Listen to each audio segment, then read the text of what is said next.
சொல்லி வந்துடுச்சு.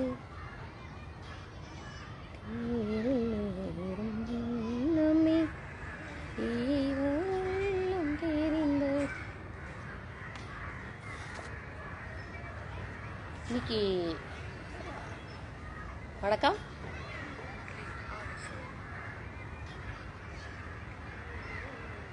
மூணு வாரமாக நான் வீடியோவே போடலை, நேரமே இல்லை எனக்கு.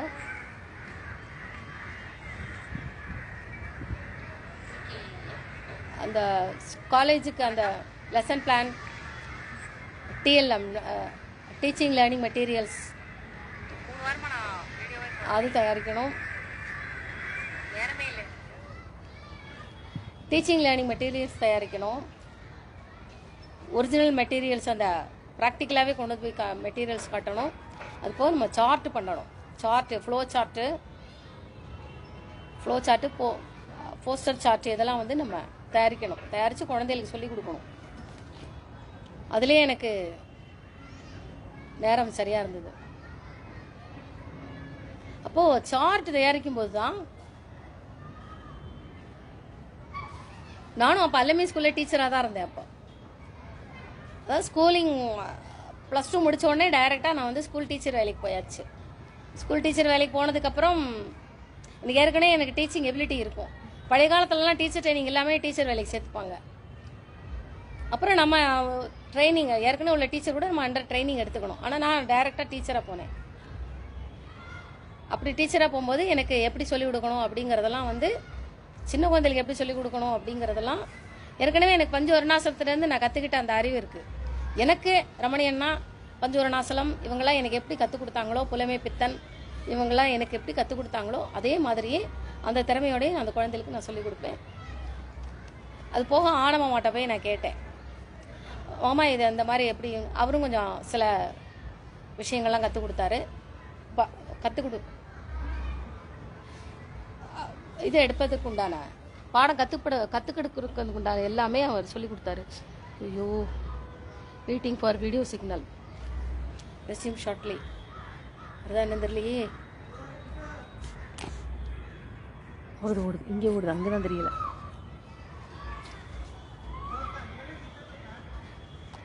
அப்போ திடீர்னு சுந்தரி ஸ்கூல்லேருந்து சொல்கிறாங்க, இன்ஸ்பெக்டர் வர போகிறாரு, நம்ம ஸ்கூலெல்லாம் செக் பண்ண போகிறாரு, இது பண்ண போகிறாரு, எல்லாரும் என்ன பண்ணணும், சார்ட் ரெடி பண்ணணும் அப்படின்னாங்க. ஆளாளுக்கு டீச்சர்ஸ் எல்லாம் சார்ட்டு, ஃப்ளோ சார்ட்டு அந்த எல்லாம் ஒட்டணும், குழந்தைகளுக்கு தேவையான. நான் வந்து LKG teacher, lower kinder garden teacher, சின்ன குழந்தைகளுக்குலாம் சொல்லிக் கொடுங்க. எனக்கு ரொம்ப பிடிக்கும் குழந்தைகளுக்கு சொல்லிக் கொடுக்க. அதை எங்கள் ஊர் பசங்களாம் கேலி பண்ணுவாங்க, அம்மா கிட்ட பால் குடிக்கிறத மறந்துட்டு அந்த குழந்தைகளுக்கு தான் சாரி டீச்சர், இவளுக்கு ஒன்றுமே தெரியாது அப்படின்லாம் கேலி பண்ணுவாங்க. அப்போது சார்ட் ரெடி பண்ணணுங்கிறத சொல்லியாச்சு. எனக்கா பயம், ஐயோ சார்ட்லாம் எனக்கு பண்ண தெரியாது, பெருசாக எவ்வளோ அளந்தெல்லாம் அது பண்ணணுமே, அது வந்து என்ன பண்ணணும்னு தெரியலையேன்னு மனசு உடஞ்சி போய் உட்காந்துருக்கேன். அப்போ தான் என் ஃப்ரெண்டு வடச்சாம்பிராணி, இந்த பிணமரிக்கிறவரோட பையன், அவன் வந்தான். மகேஷு என்னடா, உன்னை தேடி இயக்குனர் மணிவண்ணன் வந்திருக்கிறாரு, நடிகர் மணிவண்ணன் வந்திருக்கிறாரு. டே, சினிமாவுக்கும் எனக்கும் என்னடா சம்பந்தம், அவரே இருக்கடா என்னைய பார்க்க வர போறாரு அப்படின்னு. சொப்பனுக்கு போனால் எதை கனவுணம் கண்டியாடா, கிறுக்கு பிடிச்சிடா. அதான் எனக்கு மறதி நிறைய உண்டு. இந்த உலகத்தில் இருக்கும்போது அவன் அந்த சினி ஃபீல்டை மறந்துடுவேன், இங்கே அவங்க கூட இருக்கும்போது இந்த உலகத்தை மறந்துடுவேன். இப்படி ஏதாவது பண்ணிகிட்டு இருப்பேன். ஆனால் எந்த ஒரு லோகத்திலையும் மறக்காத நான் நபர் அப்படின்னா அறிவழகனையும் வடச்சாம்பிராணியும் மறக்க மாட்டேன். அப்போ அவர் எதுக்கிட்ட என்னைய பார்க்க வந்திருக்கிறாரு, சும்மாதான் மகேஷ், டே போடா, நானே எங்கள் மண்டை காஞ்சிட்டு போய் உட்காந்துருக்கிறேன், நீ உனக்கு என்ன அப்படின்னு. உனக்கு தெரியுமா, நாளைக்கு இன்ஸ்பெக்டர் வரப்போறானா, சார்ட்டெல்லாம் பொங்க விடணும்னு சொல்லிட்டு இருக்காங்க, சார்ட் எப்படின்னு தெரியாதுடா, எனக்கு எப்படி வரணும்னு தெரியாதுடா அப்படின்னு. சரி அதெல்லாம் இருக்கட்டும், உன்னைய தேடி இயக்குனர் மணிவண்ணன் வந்திருக்கிறாரு, இனிய தேடி வந்திருக்கிறாரு. இப்போ புரியுதாடா? அறிவாளிகளை தேடி தாண்டா அறிவு இல்லாதவங்களாம் வருவாங்க, அவருக்கு அறிவு இல்லையா, அதனாலதான் என்னை பார்க்க வந்திருக்காரா அப்படின்னு. மகேஷே வேண்டாம், பக்கத்துல நிக்கிறாரு, அடி வாங்க போற நீ அப்படின்னு பார்த்தா நிஜமா டே அவளை பிடிச்சிடுறா, பிடிச்சி எடுத்து டப்பு டப்பு டப்பு டப்புன்னு ஆடுற. நீ இப்படி அறிவாளி நினைப்போம் உனக்கு மனசுல. மணிவண்ணன் மொத்து மொத்து மொத்துன்னு மொத்துனாரு. மொத்திட்டு வாய் காத்த பிடிச்சு பிடிச்சு அப்படி அப்படி, நீ அறிவாளி, நாங்க அறிவில்லை, அதனால அவனை பார்க்க வந்திருக்கோம், நினைப்பு நினைப்போம் உனக்கு சி அப்படின்னு நல்லா அடி அடி நடிச்சாரு. நான் அவனை பார்த்து முறைச்சேன், இங்கதான் நிற்க சொல்ல வேண்டியதுனடா அப்படின்னு. நான் தான் அவன்கிட்ட சொன்னேன்ல, வாய் பேசாத வாய் பேசாதன்னு அடிச்சாரு. அடிச்சுட்டு சரி நீ என்னமோ இப்போ சொல்லிட்டு இருந்த அப்படின்னு. இது மாதிரி என்ன சொல்லிட்டு இருந்தேன் அப்படி, என்னமோ ஸ்கூலு அப்படின்னு சொல்லிட்டு இருந்தியே, எந்த ஸ்கூலு அப்படின்னு. அதுக்குள்ளே வடச்சாம்பராணி அண்ணே நான் சொன்னேன்ல, அவளை தொடாம பேசுங்க, தொட்டா எல்லாத்தையும் மறந்துடுவா, எல்லாத்தையும் மறந்துடுவா.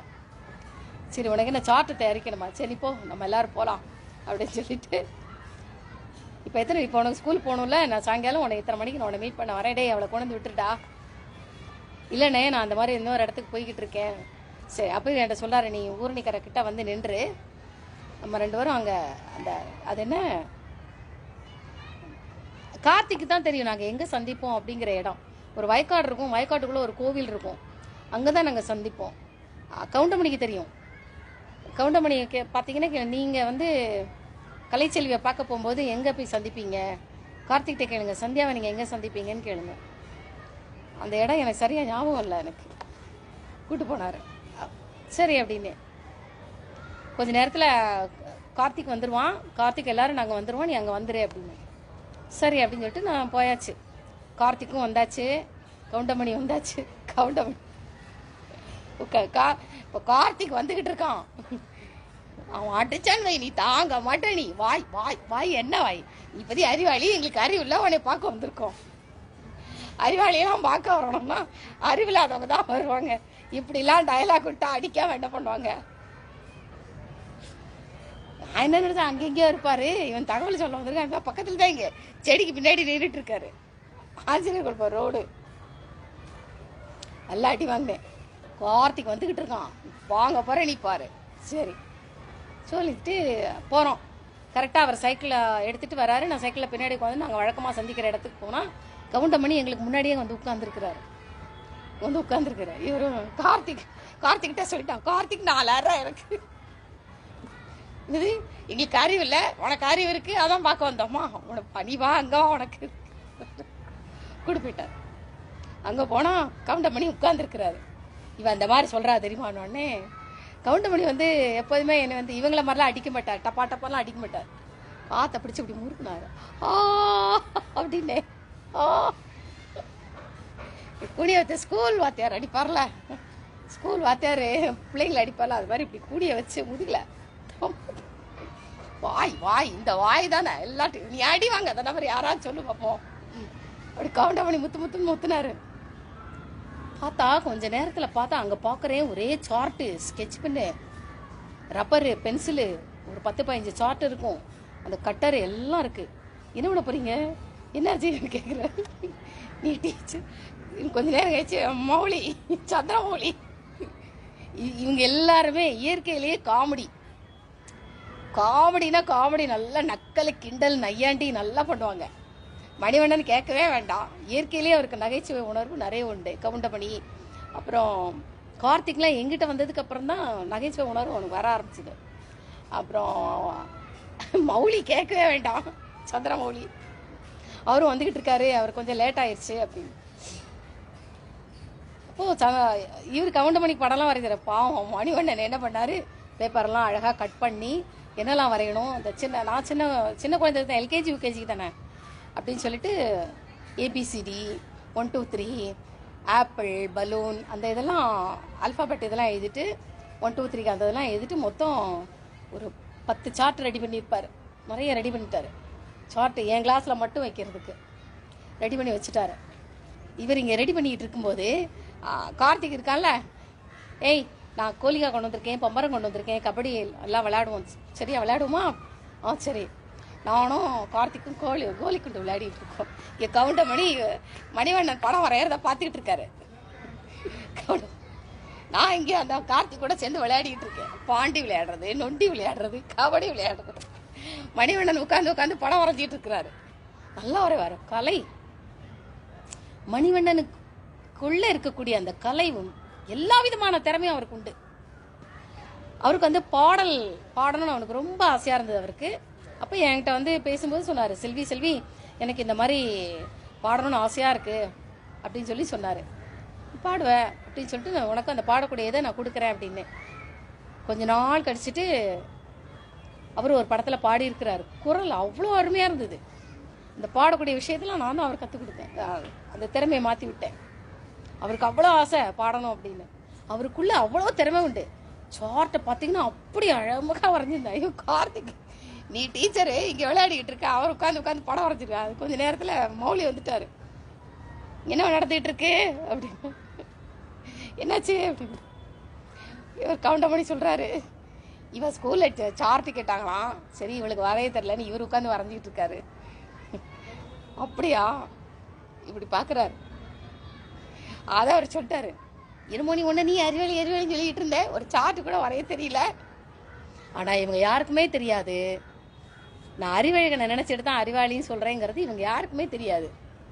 விஜயகாந்த் கல்யாணம் பண்ணிக்க மாட்டேன்னு மறுத்ததுக்கப்புறம் நான் செமினாருக்கு போயிருந்தேன். அப்போ எதுக்கோ போயிருந்தப்போ மணிவண்ணனை தேடி வந்திருக்கிறாரு. எங்கடா அந்த வாமனாவதாரம் அப்படின்னு கேட்டோடனே அவன் சொல்கிறான், மகேஷ் செமினாருக்கு போயிருக்கா. தனியாவாடா போயிருக்கா? அவள் பயப்படாளேடா, தனியாக போகணுன்னா பயப்படாளேடா. கூட யாரும் போயிருக்காங்களா? அறிவண்ணன் கூட போயிருக்கு. அது யார் அறிவண்ணன்? அறிவழகன் இருக்கான்ல, ஆமாம் அவன் தான். அவன் யார்டா அறிவழகன்? மகேஷ் அறிவண்ணன் தான் லவ் பண்ணுது. என்னது? எங்களுக்கே தெரியாதுன்னே. விஜயகாந்தை நீ ஏன் கல்யாணம் பண்ணிக்கல மாட்டேன்னு சொன்ன அப்படின்னு சொல்லும்போது தான் எங்களுக்கு அந்த கல்யாணியை போலீஸுக்கு நுழைச்சதுக்கு அப்புறம் தான் எங்களுக்குலாம் தெரிஞ்சது அறிவழகனும் இவனும் 2 பேரும் காலங்காலமாக லவ் பண்ணிக்கிட்டு இருக்காங்கன்னு. அவ்வளோதான். ஐயோ அப்படின்னு தலையில் கை வச்சுட்டு உட்காந்துட்டாரு. இது எனக்கு தெரியவே தெரியாதே, அதனால தான் தன்னை அறிவாளின்னு சொல்லிட்டு இருக்காளா அப்படின்னு குறிப்பிட்ட காலம் கழிஞ்சு தான் அவருக்கு புரிய வந்தது. அப்புறம் மணிவண்ணன் சொன்னார், நான் ஏற்கனவே வாக்கு கொடுத்த மாதிரி அவளோட செல்வியோட கல்யாண செலவு நானும் என் மனைவி தான் எடுத்து நடத்துவோம். எல்லாம் கேர்பின்லேருந்து சீர்சனத்தி வரைக்கும். செங்கமலத்தை கல்யாணம் ஆகி காரில் என்னை சந்திக்க வந்து என்னை அழைச்சிட்டு வந்து அறிமுகப்படுத்தும் போது அப்போ சொன்ன வார்த்தை அது. மனைவிகிட்ட என்னை அறிமுகப்படுத்துகிறாரு மணிவண்ணன். இதுதான் செல்வநாயகி. இன்னைக்கு நான் இந்த அளவுக்கு நான் வந்து நிற்கிறேன் அப்படின்னா, இன்னைக்கு பெரிய ஆளாக வந்து நிற்கிறேன்னா உன்னை கல்யாணம் பண்ணிக்க சொன்னதே செல்வி தான். இவ தான் என் வாழ்க்கையில் எல்லாமே அப்படின்னு சொல்லிட்டு தன்னோட மனைவிக்கு வந்து அறிமுகப்படுத்துகிறாரு. அறிமுகப்படுத்தும் போது அந்த அம்மா அப்படி கையெடுத்து கும்பிடுது, அவரும் இப்படி கும்பிடுதாரு. நான் 2 பேரோட கையை இப்படி சேர்த்து வச்சுட்டு இப்படி பார்க்குறேன். 2 பேருக்கும் எல்லாம் முடிஞ்சிச்சுன்னு சந்தோஷம் எனக்கு. அந்யோன்ய தம்பதிகளாக நீங்கள் வாழ்வீங்கள் அப்படின்னு சொல்லிட்டு நான் ஆசீர்வாதம் பண்ணுறேன். நல்லா இருப்பீங்க 2 பேரும். அப்போ அன்னைக்கு நான் வாக்கு கொடுத்தேன். அந்த அம்மா சொல்லுதான், நடத்தலாம், நம்ம செலவிலேயே அவளோட கல்யாணத்தை நடத்தலாம் அப்படின்னு சொல்லிட்டு சொல்கிறாங்க. இதே வார்த்தை தான் விஜயகாந்தும் பிரேமலதாவும் காரில் வரும்போது சொல்லும் பொழுது இதே மாதிரி வைக்கும்போது தான் விஜயகாந்த்லேருந்து லிங்க் 2 பேருக்கும் நடந்துருச்சான்னு பார்க்குறேன். விஜயகாந்த்லேருந்து லிங்க் எனக்கு வருது, டைங்கின்னு என்னையும் வந்து காட்டுது. டேய் என்னடா அப்படின்னு. இது வேற ஒரு கதை போகும். இவளோட கல்யாணத்தை நம்ம எடுத்து செய்யணும் போது பிரேமலதா மூஞ்சி இப்படி கிண்டிக்கிட்டு போகுது. ரொம்ப செத்து போய் பண்ணலாம். தரித்திரியம் பிடிச்சவளா அது. கை தரித்திரியம், மனசு புத்தி எல்லாமே தரித்திரியம். எல்லாம் அவளை போய் எங்க கொன்னி நொண்டி தலையில் வச்சுக்கிட்டாடு. அப்போதான் அவர் தலையில கை வச்சுட்டாரு. ஐயோ நீ இதுக்குதான் நீ விஜயகாந்தை வேண்டாம் சொன்னியா? பல காரணங்கள் உண்டு, இதுவும் உண்டு. சரி, நான் வாக்கு கொடுத்த மாதிரி அறிவழகனுக்கும் உனக்கும் கல்யாணம் பண்ணி வைக்க வேண்டியது என்னுடைய பொறுப்பு. சரி, நீ பார்த்துருக்கியா அவனை? நான் பார்த்ததே இல்லை. இதனை பார்க்காமலே காதலா? அப்போ இருந்தால் காதல் கோட்டை படமெல்லாம் வந்துச்சு. இவ்வளோ நடந்ததுக்கு அப்புறம் தான். பார்க்காமலே காதலா? ஆமா, ஒருத்தருக்கு பார்க்காமலே காதல். எப்படி அவனை தெரியும்? சின்ன வயசுலேருந்தே தெரியும். ஏன் நீ பார்க்காம இருந்த? எனக்கு அது ஞாபகமே இல்லையே. அப்போ அவனை பார்த்து கேட்கும்போது அவன் சொல்லியிருக்கிறான், ஒருத்தரை வந்து நாங்கள் கலெக்டர் ஆக்கணும், கலெக்டர் ஆக்கினது சாட்சி நான் தான். அந்த கலெக்டர் ஆக்கினது என்னை பார்த்தா பேசினா அந்த அவரை கலெக்டர் ஆக்கினது இவ்வளோ ஞாபகம் வரும். அவருக்கு நிறைய ஆபத்துகள் இருக்குங்கிறதுனால தான் என்னை பார்க்காமலே இருப்பான். ஆனால் நாங்கள் சந்திச்சுக்கிட்டே இருப்போம். குரல் மட்டும்தான், பேசிக்கிட்டு தான் இருப்போம். அவன் என்னை பார்க்கலாம், ஆனால் நான் அவனை பார்க்கக்கூடாது. அப்படி ஒரு காதல். அப்போ சார்ட்டெல்லாம் வரைஞ்சாச்சு, எல்லாம் பண்ணியாச்சு. நாங்கள் கொஞ்சம் நேரம் மௌலி வந்தாச்சு. நாங்கள் எல்லோரும் கபடி விளையாடிக்கிட்டு இருக்கோம். கபடி அது ஒரு பேட்ச்சு, நான் ஒரு பேட்ச்சு. நான் தோற்று போயிட்டேன். இவர் வந்து டேய் தோற்று போடா அப்படின்னு கார்த்திக்கிட்ட ஆக்ஷன் காட்டுறாரு. தோற்று போடா இல்லைனா அழுவாடா. எல்லாரும் அந்த சார்ட் இங்கே ரெடி பண்ணியாச்சு. கவுண்டமணி கார்த்திக்கு ஒரு பேட்ச்சு, நான் இங்கே ஒரு பேட்ச்சு கபடி விளையாடிக்கிட்டு இருக்கோம். நான் தான் தோற்று போவேன். எதில் ஜெயித்தேன்? எல்லாத்துலேயும் தோல்வி தான். அப்புறம் கொஞ்சம் நேரம் விளையாடிக்கிட்டு இருந்துட்டு அவங்களுக்கு வந்து ஒரு படம் எடுக்கிறதுக்கு முன்னாடி என்னை பார்க்க வருவாங்க. எந்தெந்த படம், கவுண்டமணி, சந்திரமௌலி, அப்புறம் கார்த்திக்கு, மணிவண்ணன், இவங்க எல்லாரும் சேர்ந்து ஒரு குரூப்பாக ஒரு படம், அந்த படங்கள்லாம் நடிக்கிறதுக்கு முன்னாடி என்னை பார்க்க வருவாங்க. அப்போ நான் ஒரு ஜோதிடர், பெரிய ஆன்மீகம் அப்படிலாம் கிடையாது. ஒரு சாதாரண மனுஷி மாதிரி தான் பழகிட்டு இருப்பேன். அவங்களுக்கு என்னை பார்த்து சந்திச்சுட்டு போனாலே அவங்களுக்கு ஒரு சந்தோஷம். சரி நேரம் ஆயிடுச்சு நம்ம போகலாம் அப்படின்னு சொல்லிட்டு என்னை கொண்டு வந்து கரெக்டாக ஊர்னி கரையில் கொண்டு வந்து விட்டுருவார். கார்த்திக்கு இவங்க எல்லாரும் காரில் கிளம்பி போயிடுவாங்க.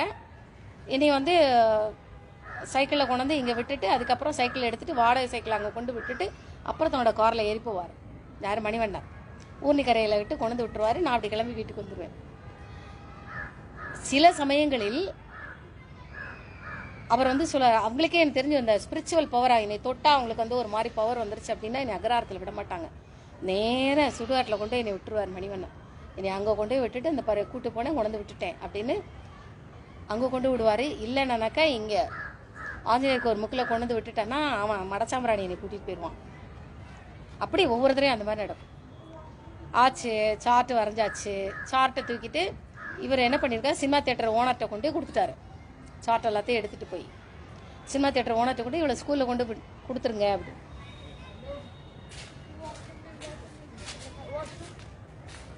लॉकड दुसरे कुठे आहे? तिथेच आहे, तिकडे. तिथून जावा तुम्ही.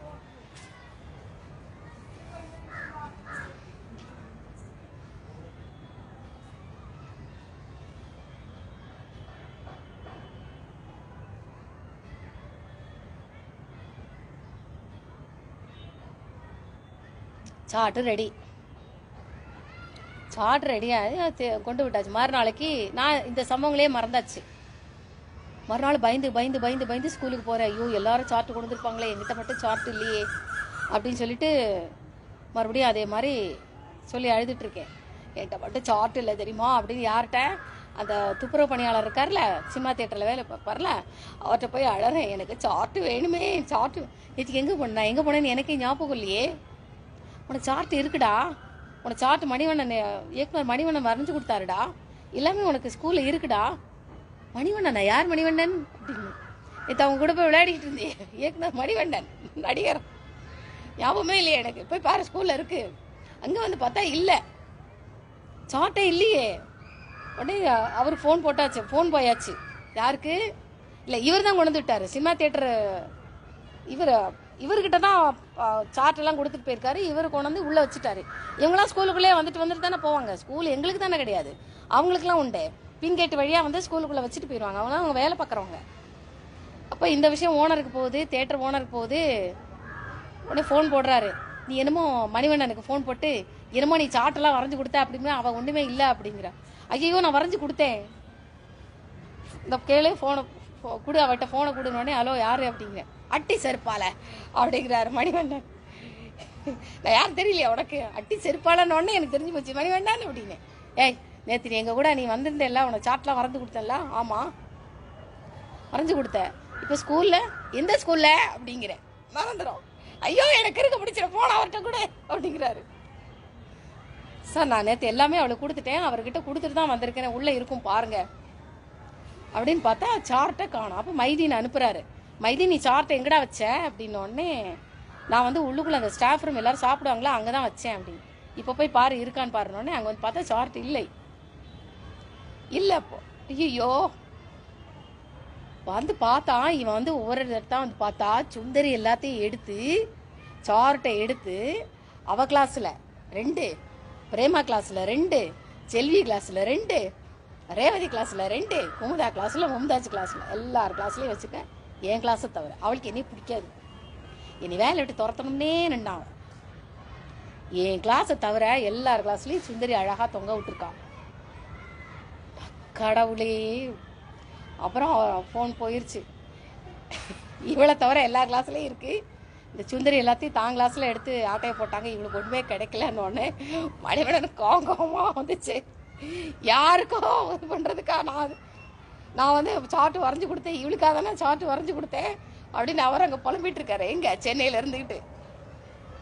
இந்த சம்பவம் ஞாபகம் வந்து எப்போ நான் சார்ட்டு படம் வரையும் போது இந்த சம்பவம் சார்ட்டு வரைஞ்சது இதெல்லாம் உண்மையாக என்னன்னு கவுண்டமணிக்கிட்ட கேட்கலாம், கார்த்திக்கிட்ட கேட்கலாம். அவங்க நம்பர்லாம் என்கிட்ட கிடையாது.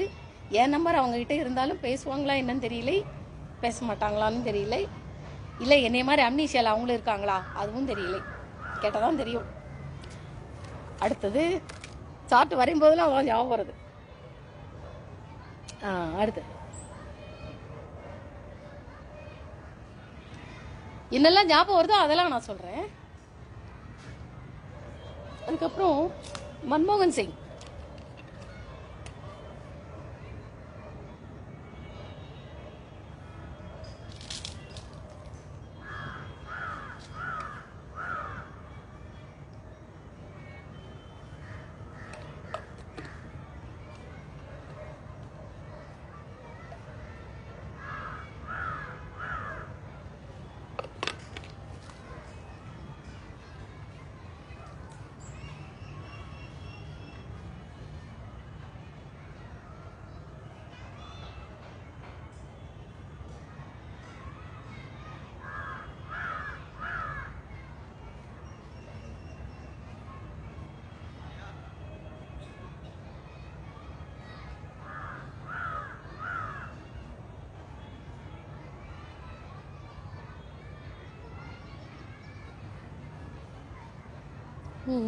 குளித்தாலும் நெருப்பில் எரித்தாலும் தந்தம் கருக்காது வானே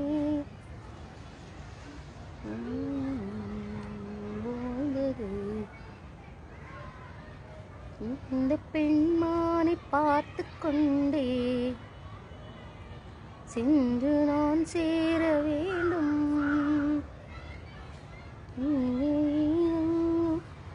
நேரம் என் மகளாக வந்தாய்.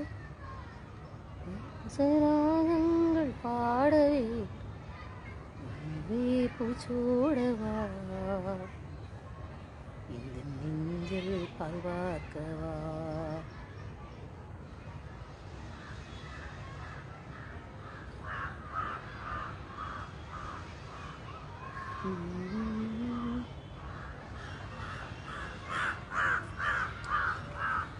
அடுத்தது இந்த ஸ்கூலிங்லாம் வந்து நான் 87 தான் ஸ்கூலிங் முடித்தேன். +2 முடித்ததுக்கப்புறம் டீச்சர் வேலை. அப்போ 87, 88, 89, 89, 90, 90, 91 இப்படி வரும். இங்கே சினிமா ஃபீல்டு உலகத்துக்கு இப்படி ஹெல்ப் பண்ணிக்கிட்டு இருப்பேன். அப்புறம் விஜயகாந்துக்கெலாம் கல்யாணம் ஆயிடுச்சு. அதுக்கப்புறமா என்னை சந்திக்க வருவான். இப்படி இந்த ஒரு ஸ்டோரி இப்படி போகும். இங்கே எப்படி இந்த பக்கம் பொலிட்டிக்ஸ் லைனுக்கு வரும். அவங்களும் வருவாங்களா என்னை பார்க்கறதுக்கு. சினிமா துறை மட்டும் கிடையாது, பத்திரிகை உலகம் என்ன பார்க்க வருவாங்க. அதுக்கப்புறம் அரசியல் உலகம் எங்கெங்க இருந்தெல்லாமோ வருவாங்க. அவங்க கட்சி ஜெயிக்கணும், அவங்க பிசினஸ்ல ஜெயிக்கணும். சங்கர் சிமெண்ட்லாம் காட்டுது. சங்கர் சிமெண்ட்லாம் இருக்குல்ல, பழைய காலத்தில் சங்கர் சிமெண்ட் வேறு ஏதோ ஒரு பேரில் இருந்தது. சங்கர் சிமெண்ட்லாம் காட்டுது. சிமெண்ட் தொழிற்சாலைக்கெலாம் என்னை கூட்டு போயிருக்காங்க. சில பிஸ்னஸ்லாம் ஸ்டார்ட் பண்ணணும் அப்படின்னு சொல்லியாச்சுன்னா அந்த அடிவானம் பூமி பூஜைக்கெலாம் என்னை கூட்டு போவாங்க. பூமி பூஜையெல்லாம் போடும்போதெல்லாம் என்னை கூட்டிகிட்டு போவாங்க. அதெல்லாம் காட்டுது. சரி, இப்போ மன்மோகன் சிங் பற்றி கொஞ்சம் ஞாபகம் வந்த வரைக்கும் நான் சொல்கிறேன். விபி சிங் வந்து பிரைம் மினிஸ்டர் ஆனதுக்கப்புறம் யார் இந்த மாதிரி பிரைம் மினிஸ்டர் ஆயிருக்காங்க அப்படிங்கிறத கேட்கும்பொழுது தான் இந்த மாதிரி விபி சிங் ஆயிருக்கிறாரு. யார் விபி சிங் அப்படின்னு சொல்லி பார்க்கும்போது தான் சில அந்த ஃபோட்டோக்கள்லாம் ஊடுருவி பார்க்கும்போது வேண்டாம் அப்படின்னு சொல்லிட்டு அதை ஸ்டாப் பண்ணிவிட்டு அடுத்து ஒருத்தர் யார் வருவார் அப்படிங்கும்போது தான் மன்மோகன் சிங். மன்மோகன் சிங் இவங்கெல்லாம் வரத்துக்கு முன்னாடி அவர் சாதாரண பொலிட்டிக்ஸ் லைனில் இருக்கும்போதே மன்மோகன் சிங் என்னை சந்திக்க வந்திருக்கிறார். தான் பிரதமர் ஆகுவதற்கு முன்னால் என்னை சந்திக்க வந்திருக்கிறார். சந்தித்த இடம் மதுரை சிந்தாமணி தியேட்டர்.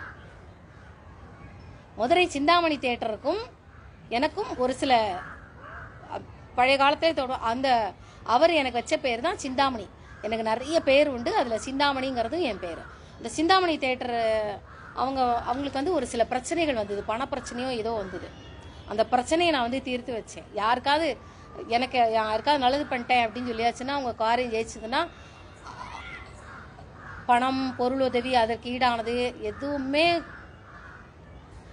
தரக்கூடாது. நான் வாங்கவும் மாட்டேன், தரணும்னு நினைக்க கூட கூடாது. தட்சணை கொடுக்கறது அதை கொடுக்கறது. அதுவும் என்னை பார்க்க வரும்போதெல்லாம் விசு சார் ஒரு தடவை எலுமிச்சம்பழம் கொண்டு வந்தார். இது எதுக்கு அப்படின்னு. இல்லை ஒருத்தரை பார்க்க வரணும்னா எலுமிச்சம்பழம், ஒருத்தரை பார்க்க வந்தால் எலுமிச்சம்பழம் கொண்டு போகிறதுங்கிறது வேற. கோதாவரியை பார்க்க வர்றீங்க, உமாவை பார்க்க வர்றதுங்கிறது வேற. உமாவை பார்க்க வந்தால் வெறும் கையோட வாங்க, எதுவும் கொண்டு வர வேண்டாம், என்கிட்ட ஒன்றுமே இல்லை அப்படின்னு சொல்லிட்டு வெறும் கையோட வாங்க, நிறைய அள்ளிட்டு போங்க. இதெல்லாம் சும்மா தேவையில்லாதது. ஒருத்தரை பார்க்க போன எலுமிச்சம்பழம் கிடைக்கலன்னா என்ன பண்ணுவீங்க? அதனே எலுமிச்சம்பழம் கொண்டு போய் பார்க்கறது அதெல்லாம் அவசியமே இல்லை. சும்மா வந்தால் போகிறோம், வெறும் கையோட வாங்க. பிரச்சனையெல்லாம் என்ன உண்டோ அதெல்லாம் சரி பண்ணிட்டு போங்க. இந்த விஷயத்தை நான் சொன்னதை தன்னோட படத்தில் விசு எடுத்திருப்பாரு. விசு வந்து தன்னோட படத்தில் எடுத்திருப்பாரு. அந்த பார்த்திபன் அதை வந்து எனக்கு ஃபோன் பண்ணியே சொன்னார், நீ சொன்ன அந்த விஷயத்த நான் படத்தில் நான் எடுத்திருக்கிறேன், பார்த்திபன்லாம் என்னை பார்க்க வந்திருக்கிறாரு. அது அவங்ககிட்ட தான் கேட்கணும். ஒத்துக்குவாங்களா? ஒத்துக்க மாட்டாங்க. ஏன்னா ஒரு சாதாரண ஒரு பெண்ணை செலிபிரிட்டி ஆகணும், அதெல்லாம் ஒத்துக்கணும்னா அது ரொம்ப கஷ்டமான விஷயம். அதனால ஒத்துக்கிற மாட்டாங்க அவங்க. இருந்தாலும் எனக்கு நினைவில் வரதான் சொல்ல வேண்டியது என்னுடைய கடமை சொல்கிறேன். இப்போ எதை பற்றி சொல்லிட்டு இருந்தேன்? சிந்தாமணி தியேட்டர். அப்போ சிந்தாமணி தியேட்டரில் வந்து எங்களுக்கு சந்திக்கிற இடம் மன்மோகன் சிங் உட்காந்துருக்கிறாரு, இன்னும் நிறைய பேர் உட்காந்துருக்குறாங்க. அப்போ ஜாதி மதங்கள் கடந்து தான் நான் வந்து எல்லாரையுமே நான் ஆசீர்வாதம் பண்ணுவேன். அப்போ அரசியலில் வந்து நுழையணும் அப்படின்னு சொல்லும்போது கிறிஸ்தவரா இஸ்லாமியரா இந்தந்த மதங்களை சார்ந்து வந்திருக்கார் அப்படிங்கும்போது வந்து மன்மோகன் சிங்கை காட்டுது. தலையில் தொப்பி வச்சுட்டு உட்காந்துருக்கிறார். அப்போ தான் அவரை இது பண்ணி பார்க்கும்பொழுது தான் இவருக்கு பிரைம் மினிஸ்டரை காட்டுது அப்படின்னு சொல்லிட்டு ஒரு காலகட்டம்னு வரும்போது இவர் வருவார் அப்படிங்கிறத நான் அப்போ சொல்லியிருந்தேன். அவர் எனக்கு வச்ச பெயர் ஸ்வர்ணா. மன்மோகன் சிங், அதாவது அவர் வந்து ஹிந்தி, எனக்கு தமிழ். அவருக்கு அந்த அளவுக்கு இங்கிலீஷ் வருமா என்னங்கிறது தெரியாது. இவங்க பேசுகிற அளவுக்கு நமக்கு அவங்களுக்கு கூட டிஸ்கஸ் பண்ணுற அளவுக்குலாம் ஹேமாவதி இங்கிலீஷ்லாம் அந்த அளவுக்கு பேசவே கூடாதுன்னு சொல்லி தான் அனுப்புவாங்க. தமிழ்லேயே கூட பேசக்கூடாது, தமிழ்காரங்க வந்தாலும் கூட தமிழ்லலாம் பேசக்கூடாது, லிமிட்டோட பேசணும். நாங்கள் அதெல்லாம் தாண்டி தான் நானே மணிவண்ணன் எல்லாரும் போய் அரட்டை அடிச்சுட்டு இருப்போம். சும்மா லூட்டி நான் என்ன லூஸ் ஸ்டாக் பண்ணிட்டு அடி வாங்கிட்டு இருப்பேன், வேறு என்ன. அந்த அளவுக்குலாம் பேச மாட்டேன் நான். அப்போது டிரான்ஸ்லேட்டர் இருப்பாங்க இவர்கிட்ட, மன்மோகன் சிங்க்கு டிரான்ஸ்லேட் பண்ணுற மாதிரி. இப்போ இவங்களுக்கு என்ன ஃபீஸ், அதெல்லாம் ஃபீஸ்லாம் கிடையாது, நீங்கள் you have to name her அப்படிங்க. அவர் யோசிச்சுட்டு கோல்டு, ஷீஸ் ஏ கோல்டு அப்படின்னு சொல்லிட்டு சமஸ்கிருதத்தில் என்ன வரும் அப்படிங்கும்போது ஸ்வர்ணம் அப்படிங்கிறத எனக்கு ஸ்வர்ணான்னு பேர் வைக்கிறார். அதுக்கு முன்னாடியே எனக்கு யாரோ ஒரு எடிட்டர் நினைக்கிறேன், எடிட்டர், அந்த எடிட்டரோட அம்மா பேர் ஸ்வர்ணாவோ இல்லை அத்தையோட பேர் ஸ்வர்ணாவோ, அவங்க எனக்கு ஸ்வர்ணம்னு வைக்கிறாங்க. அவங்க ஸ்வர்ணம்னு வைக்கிறாங்க, இவர் ஸ்வர்ணான்னு வைக்கிறார். ஏற்கனவே ஒருத்தவங்க வச்ச பேர் தான் இவர். அவங்க ஸ்வர்ணம்னு வச்சாங்க, ஸ்வர்ணம்னு வச்சாங்க. இவர் வந்து எனக்கு ஸ்வர்ணான்னு வைக்கிறார். அதுக்கப்புறம் அந்த நிகழ்ச்சி அது காட்டுது. அதுக்கப்புறம் ஏதோ ஒரு இடத்து சினிமா தியேட்டர் ஓனர் வந்து காரில் என்னை கூட்டிகிட்டு போகிறாரு. டிரைவர் தான் புவனாவோட அப்பா, புவனா ஜமுனாவோட அப்பா தான் டிரைவராக இருக்கிறார். புவனா ஜமுனா வரதராஜன் இவங்களுடைய அப்பா தான் அங்கே டிரைவர். அவர் பேர் பாலுன்னு நினைக்கிறேன், அவர் தான் டிரைவரு. சினிமா தியேட்டர் ஓனர் வீட்டுக்கு அவர் தான் டிரைவரு. கார் அவர் டிரைவ் பண்ணிக்கிட்டே போகிறாரு. ஒரு குறிப்பிட்ட இடம் வந்தோடனே அவரோட மன்மோகன் சிங்கோட இவரோட கார் வந்துக்கிட்டு இருக்கு. ஸ்லோவாக அந்த பக்கம் கார் வரும்போது இவர் வந்து என்ன செய்கிறாரு, தியேட்டர் ஓனர் என்ன பண்ணுறாரு, பாலு நீ இந்த பக்கம் வா அப்படிங்கிறாரு. இவர் டிரைவிங் சீட்டில் வந்து உட்கார்றாரு. யார்? தியேட்டர் ஓனர் டிரைவிங் சீட்டில் உட்கார்றாரு. நான் காரில் பின்னாடி உட்காந்து எனக்கு முன்னாடியே சொல்லி கொடுத்தா அனுப்புவாங்க. பார்த்தோன்னே இப்படி கும்பிடணும், அவங்களாம் வரும்போது இப்படி கும்பிடணும், அப்புறம் இப்படி நீ கும்பிடணும், அவங்க கும்பிட்டுட்டு அவங்க வந்து இப்படி கை கட்டுவாங்க உனக்கு அப்படின்னு சொல்லிட்டு அவங்க சொல்லியிருந்தாங்க. யார் பார்த்தாலும் இப்படி கை கட்டுவேல்ல, அவர் வந்து ஒரு பதவியில் இருக்கிறாரு. இப்போ அவர் நீ சொன்னது வந்து பழிச்சிருச்சு, உனக்கு நன்றி சொல்ல வராரு, அதுக்காக நீ கிராஸ் பண்ணுறாரு. நீ மக்கள்லாம் கூட்டமாக இருக்கிறதுனால சந்தித்து பேச முடியாது, ஆனால் கிராஸ் பண்ணும்போது நீ இது பண்ணுறோம் அப்படின்னு சொல்கிறாங்க. கரெக்டாக சினிமா தியேட்டர் ஓனர் வந்து அந்த உட்காந்துட்டு கார் அப்படி ஸ்லோவாக கொண்டு போகிறாரு. அவங்களையும் சொல்லியிருக்காங்க, அவங்ககிட்டையும் மன்மோகன் சிங்கிட்டையும் சொல்லியிருக்கிறாங்க, மெதுவாக தான் கார் வந்து அவளை கிராஸ் பண்ணோம், நீங்கள் அப்படி கையை கும்பிட்டுட்டு இப்படி கை கட்டிடுங்க அப்படிங்கிறத அவங்க சொல்லியிருக்கிறாங்க. அவர் வர்றாரு கரெக்டாக அப்படி கிராஸ் பண்ண அந்த கார் கண்ணாடி திறந்துடுறாரு. இவருக்கு டிரைவர் வந்து இப்படி கும்பிட்றாரு, அந்த சினிமா தியேட்டர் ஓனர் இப்படி கும்பிட்றாரு, மன்மோகன் சிங் வந்து இப்படி கும்பிட்றாரு, நானும் இப்படி கையெடுத்து கும்பிட்றேன். கும்பிட்டுட்டு அவர் டக்குன்னு கை கட்டுறாரு, நானும் இப்படி கை கட்டுறேன், அப்படி கிராஸ் ஆகுது. இது வந்து ஒரு தடவை 2 தடவை இருக்குல்ல, பல தடவைகள் இது மாதிரி நடந்திருக்குது. இப்படி கிராஸ் பண்ணுவார், நின்றுலாம் எங்களை பேச முடியாது. ஏன்னா நாங்கள் முதல்ல சந்தித்தது வந்து அவரோட காரியங்கள் ஒன்று சக்ஸஸ் ஆகும்போதும் சரி, ஒரு காரியத்தை நடத்துறதுக்கு முன்னாடியும் சரி என்னை வந்து பார்த்துட்டு தான் போவார். காரியம் நடக்கணும் அப்படின்னா அப்படி கை கட்டிட்டு போவார், இல்லைன்னா இப்படி கும்பிட்டுட்டு போவார்.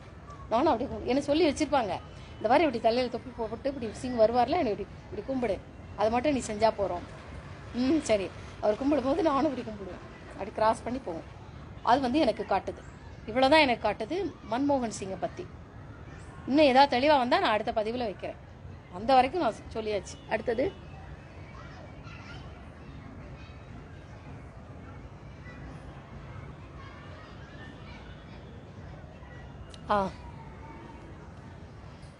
இந்த இது நிறைய நிகழ்ச்சி வந்திருக்கு, இவ்வளவு சொல்ல முடியாது இப்போதைக்கு.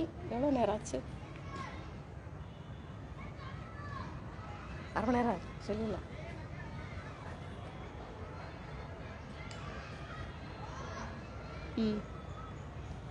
பூவே பூச்சுடவா ஃபாசில்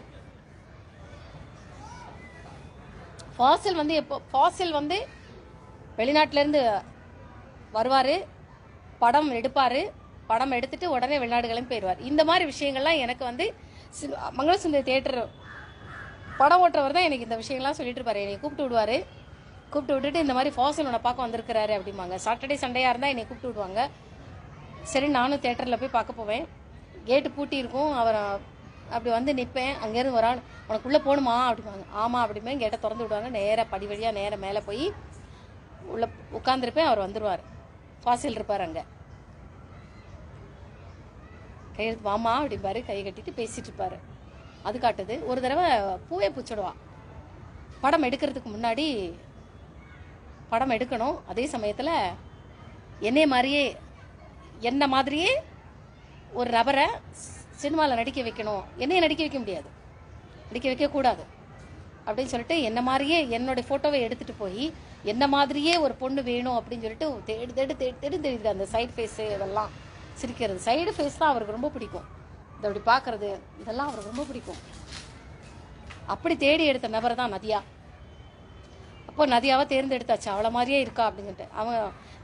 நிறைய பேர் வந்து நான் நடக்கிறது பேசுறது இதெல்லாம் வந்து கேமராவில் ஷூட் பண்ணி எடுத்துகிட்டு போவாங்க. சின்ன குழந்தையில இருக்கும்போதெல்லாம் ஷூட் பண்ணி எடுத்துகிட்டு போவாங்க. எனக்கு சில விஷயங்கள் ஞாபகம் வருது. அதை நான் டைப்ரைட்டிங் கிளாஸ்லேருந்து நடந்து வந்துக்கிட்டு இருப்பேன். அந்த ஆஸ்பத்திரி கிட்ட வந்தோடனே பசங்க வந்து சொல்லுவாங்க, அக்காக்கா இன்னைக்கு இப்படி கிழக்க கூடி வாங்கக்கா, போலீஸ் ஸ்டேஷன் தெரு கூடி வாங்கக்கா அப்படிம்பாங்க. அது அந்த தெருக்கு பேர் போலீஸ் ஸ்டேஷன் தெரு. இது வந்து மெயின் ரோடுக்கு அடுத்தது வந்து போலீஸ் ஸ்டேஷன் ரோடு, அதுக்கப்புறம் மாவடிக்கால் ரோடு இப்படி போகும். அக்கா இன்னைக்கு ஸ்டேஷன் ரோடு வழியாக வாங்கக்கா அப்படிம்பாங்க. ஏண்டா வாங்கக்கா அப்படிம்பாங்க. சரின்னு சொல்லிட்டு அப்படி கூடி போவேன். போகும்போது நான் நடக்கிற மாதிரியே ஷூட்டிங் எடுப்பாங்க அவங்க. நான் நடக்கிறது அதெல்லாம் எடுப்பாங்க. சிலவன் எவனாவது என்கிட்ட வம்பு இழுப்பானா, நான் அவனை போட்டு மொத்துவேனா, அதெல்லாம் ஷூட்டிங் எடுத்து வச்சுருப்பாங்க. அப்புறம் அக்கா அங்கே பாருங்க இங்கே பாருங்க அப்படிம்பாங்க. நான் அது பார்க்குறதெல்லாம் கரெக்டாக அந்தந்த கோணத்தில் இவங்க வந்து ஷூட்டிங் எடுத்து வச்சுக்குவாங்க. அப்போ என்னை பார்க்குறதுக்கு ஸ்கூலுக்கு வந்திருக்கிறாரு, கேர்ள்ஸி ஸ்கூலுக்கு. நான் அப்போ 9th ஸ்டாண்டர்டு இருக்கும்போதும் ஒரு தடவை வந்திருந்தாரு, 10th படிக்கும்போதும் ஒரு தடவை வந்திருந்தாரு. இப்போ இன்னைக்கு ஹெட் மாஸ்டர் கூப்பிட்டு விட்ருக்காங்க அப்படின்னோடனே நான் போகிறேன். சரி என்ன சார் அப்படி. அப்போ சேதுராமன் சார், அவர் தான் அசிஸ்டன்ட் ஹெச்எம். பாரு உனக்கு இவங்களெல்லாம் ஞாபகம் இருக்கா அப்படின்னு. இல்லையே அப்படி. சரி இங்கே நெல், அங்கே நெல், அங்கே நின்று பேச அப்படின்னா அவங்க என்ன பண்ணுவாங்க, கையில் உள்ள காயின் இருக்குல்ல அதை கீழே போடுவாங்க. போட்டுட்டு இப்படி எடுக்கிற மாதிரி என்னோட பாதத்தை அப்படி தொடுவாங்க.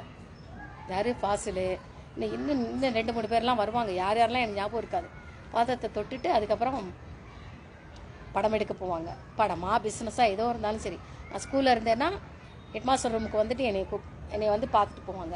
அது மாதிரி ஃபாசிலும் வந்திருந்தாரு பூவை பூச்சிருவா எடுக்கிறதுக்கு முன்னாடி. 10th படிக்கும்போது போகிறேன். அது மாதிரி அப்போ ஜெகதாம்பாள் இளந்தூயின் இருந்தாங்க. இளந்தூயின் இருக்கும்போது என்ன டீஸ் என்ன மேடம் அப்படின்னு.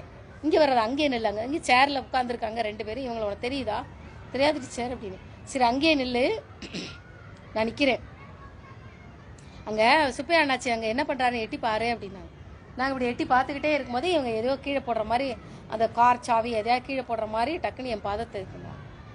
ஏன் இப்படி பண்ணுறாருன்னு பார்ப்போம். நான் வந்து இந்த பக்கம் வந்துட்டு அவர் தொட்ட இடத்த இப்படி கை இப்படி வச்சு பார்க்குறேன். ஃபாசில் வந்து நன்றி மேடம் அப்படின்னு சொல்லிட்டு இவர் கிளம்பி இப்படி போயிட்டு கார் எடுத்துகிட்டு கிளம்பி போயிட்டாங்க. ஐயோ மிஸ் பண்ணிட்டோமே. அச்சா இந்த உலகத்துக்கு போயிட்டேனா, இவரை தொட்டனால இந்த உலகத்துக்கு போயிட்டேனா. அந்த திண்ணையிலேயே உட்காந்துட்டு ஆஃபீஸ் ரூம் ஏற்ற மாதிரி லேப் திண்ணே இருக்கும், அதில் உட்காந்துக்கிட்டேன். அங்கேருந்து கிளாஸ் லீடர் கசினா வந்தா, டி கிளாஸுக்கு வரவன் இங்கே ரெடி பண்ணிட்டு இருக்கா வாடி அப்படின்னு சொல்லிட்டு இவன் முதுகில் 2 அரை வச்சா. வாடி அப்படின்னு சொல்லிட்டு கையை பிடிச்சி எடுத்து போனோன்னு, கசினா நான் எப்படி இங்கே வந்தேன்? ஆமாண்ணா உன்னை மேடம் கூப்பிட்டாங்க தானடி நீங்கள் வந்த? ஆமாண்டி நான் உள்ளே போனேன்டி, அது மட்டும் ஞாபகம் இருக்கு. ஆனால் அதுக்கப்புறம் என்ன நடந்தது ஞாபகம் இல்லடி. நீ வாடி டீச்சர் கூப்பிட்றாங்க, வா வா வா அப்படின்னு சொல்லிட்டு அவள் தான் என் கூட வந்தா. கசினா தான் என்னை கூட்டிகிட்டு வந்தா. அதாவது டீச்சர் கூப்பிட்டாங்க மேடம் கூப்பிட்டாங்கன்னா பொதுவாகவே ஸ்கூல்லையே யாராவது கூப்பிட்டாங்க கூடவே மற்ற பொண்ணுங்களும் கூடவே வரும். பாய்ஸாக இருந்தால் பசங்க வருவாங்க. ஸ்கூலில் நடக்கிறது விஷயம் தானே, நடக்கிறது சகஜம் தானே. அது மாதிரி என்னை கூப்பிட்றாங்கன்னு கசினா, தாஜினிஷா இந்த ரீட்டா யாராவது என் பின்னாடியே வருவாங்க. அப்போது டீச்சர் வந்து மேடம் சொன்னாங்க நீ போ அப்படின்னு கசினா போ சொல்லிட்டாங்க. அதுக்கப்புறம் என்னை கூப்பிட்றதுக்கு வரேன். நாங்கள் உட்காந்துருக்கிறத பார்த்தோன்னே கசினா வேகமாக ஓடி வரா. என்னடி கிளாஸுக்கு வராமல் இங்கே உட்காந்துட்டுருக்க அப்படின்னு. அப்போ அந்த உலகத்தில் இருந்துட்டு கசினா என்னை தொட்டதுக்கு அப்புறம் தான் ஸ்கூல் உலகத்துக்கே வரேன்.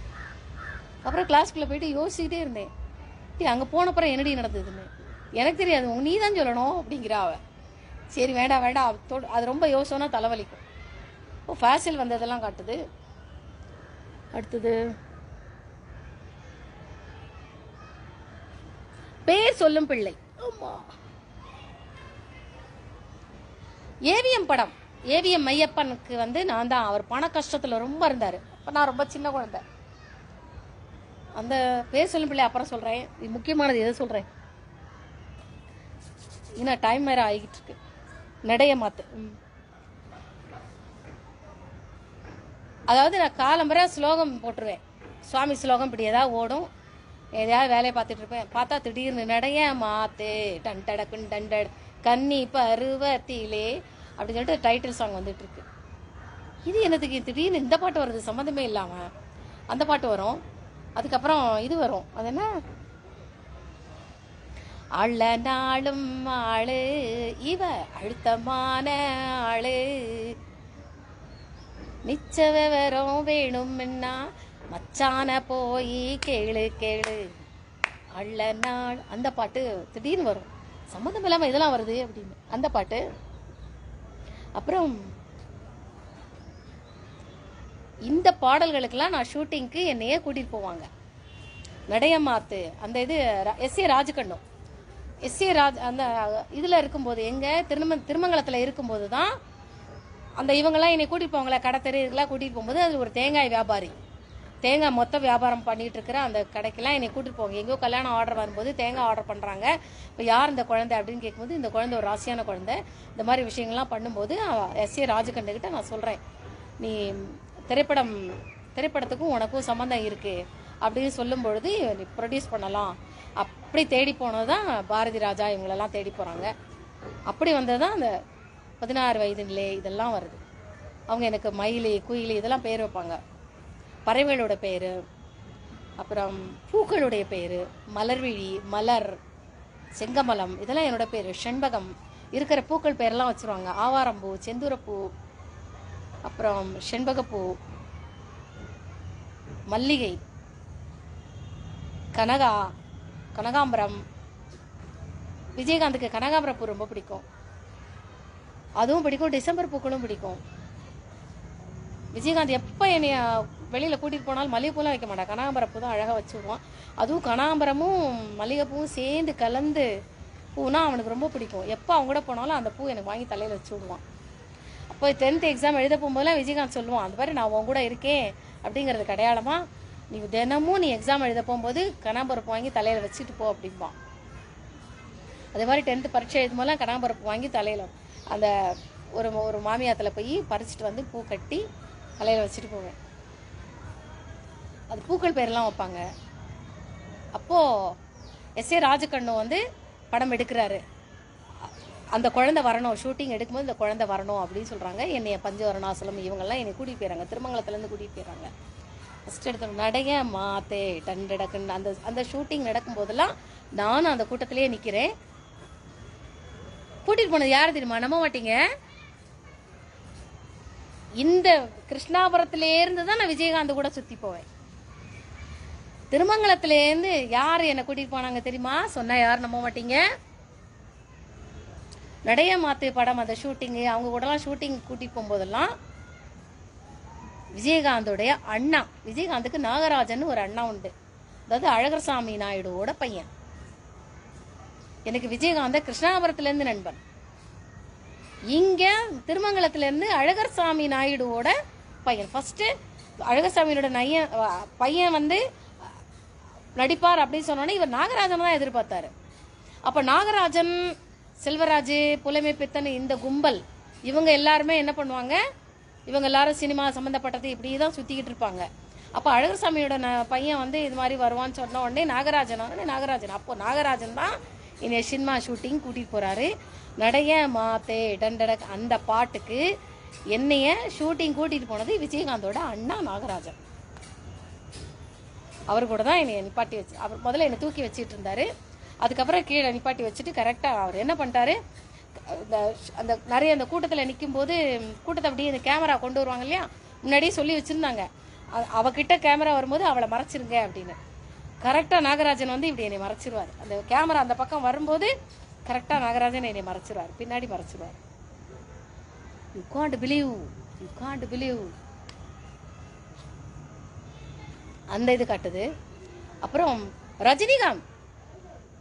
ரஜினிகாந்துக்கும் நான் தான் வாழ்வின் அந்த திரையுலகத்துக்கு அங்கீகாரம் கொடுத்தேங்கிற மாதிரி காமிச்சிட்டு இருக்குது. எப்பவுமே அந்த விஜயகாந்தோட பாட்டை நான் கேட்கும்போது ரஜினிகாந்தோட பாட்டும் சேர்ந்து வரும். ஒரு தங்க ரதத்தில் ஒரு மஞ்சள் நிலவு, அந்த பாட்டு. நிறைய பாடல்கள் தானா ரஜினி வந்த பாட்டும் திரும்ப திரும்ப வந்துகிட்டே, எதுக்கு ரஜினிக்கும் நமக்கு சம்மந்தமே கிடையாதுன்னு நினைப்பேன். ரஜினிக்கும் எனக்கும் சம்பந்தம் உண்டு, ரஜினிகாந்த் தான் கேட்கணும். அவர் அங்கே சொல்ல நான் இங்கே டெலி நீங்கள் பிடிச்சிருவேனே, எனக்கு ஞாபகம் வரலைன்னா அங்கேருந்து டெலி கேட்ச் பிடிச்சிருவேன்.